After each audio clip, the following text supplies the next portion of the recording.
In today's chess video, I'm going to show you some amazing chess opening tricks and traps in the Englund Gambit. And plus, I also have a really interesting chess puzzle for you all.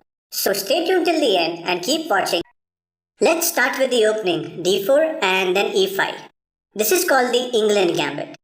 This is not an opening I would recommend for black, but since this is not played that often, many white players don't know how to respond to this.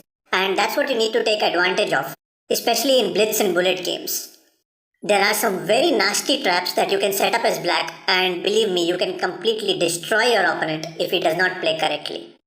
Okay, from here, white obviously takes your pawn. He's getting it for free, so why not? Then you bring out your knight to attack this pawn. White develops his knight and supports it. Then we play queen e7, adding another attacker.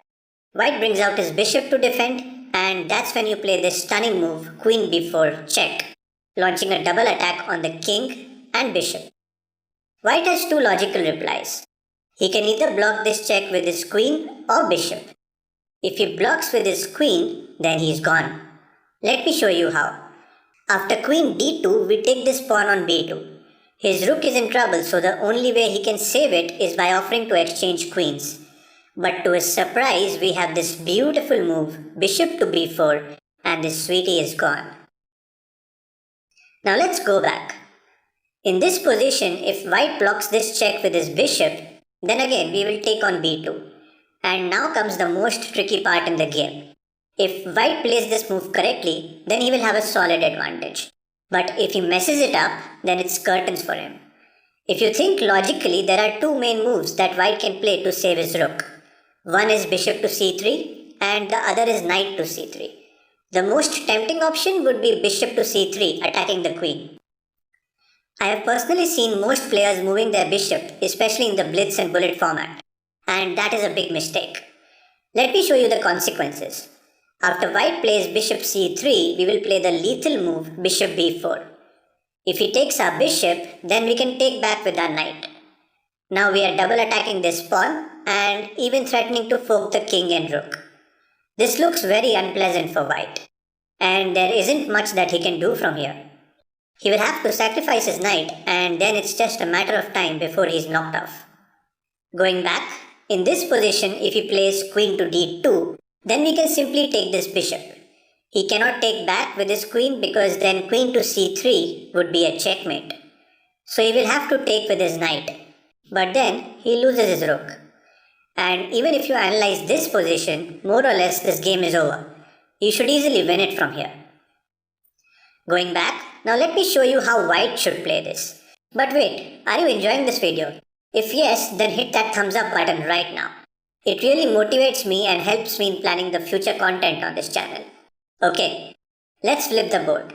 We now know that bishop c3 is a very bad move. The best move for white is knight to c3. There's nothing much black can do from here. I will go through the most common moves that you can expect from black. If he plays bishop b4, then you can play rook to b1, attacking the queen. Then queen a3. And then you can play knight d5, attacking the bishop with these three pieces and at the same time threatening a fork on the next move. If bishop takes, then queen takes. Black is then forced to play king d8 to stop the check. Then you can play queen to g5 check, and as you can see, you have a lot of attacking options from here. So it should be a good game for you. Going back, in this position, if he decides to move his bishop back to a5, protecting this pawn, then you can simply play rook b5. Bishop d2 will lead to the same line as we discussed earlier. And if he plays bishop to b6, then you can simply take with your rook. Now no matter how he takes your rook, you can simply play knight c7 check. Then king d8, knight takes rook, queen takes knight, and still if you see we are way ahead in development. Black can't castle and we have an extra pawn as well. So again you have a solid advantage. Going back, in this position, if black plays something like knight to b4, attacking this pawn, then you can easily defuse this by playing knight to d4. Going back again, if he decides to run away with this queen like this, then you can attack it with knight to d5. And as soon as the queen moves, you can take this pawn and then take his rook. Moral of the story is that if you play this correctly as white, then you will always be dominating this game. Okay, so it's puzzle time. So here's the puzzle. In this position, it's your turn and you need to find the best move continuation for white. If you're able to find the solution to this puzzle, then share it in the comments below. Whoever gives the correct answer with the perfect explanation, I'll be pinning that comment at the top so that everyone can see it. All the best guys, let's see how many of you can solve this. Well, don't forget to like this video, and if you haven't yet subscribed, then subscribe now. Thanks for watching, and I shall see you in my next video.